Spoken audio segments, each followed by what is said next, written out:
What are you doing, Emma? Oh, you're picking up? Did Daddy or Mommy tell you to? No, we didn't tell you, but that's a good girl. Why are you picking up? It was a mess, huh? Good job.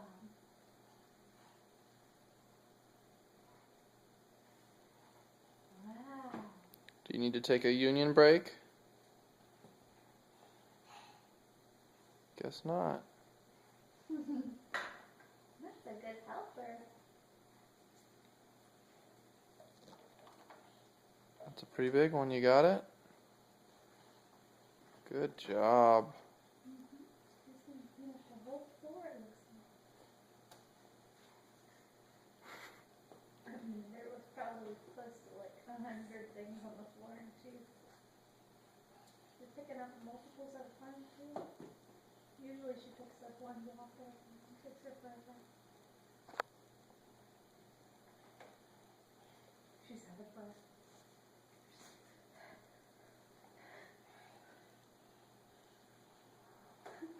It's a book, but it can go in there. Whatever.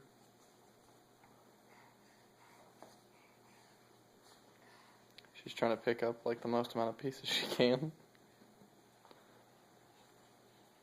Nickel says when she puts the last one in, she picks it up and dumps it out.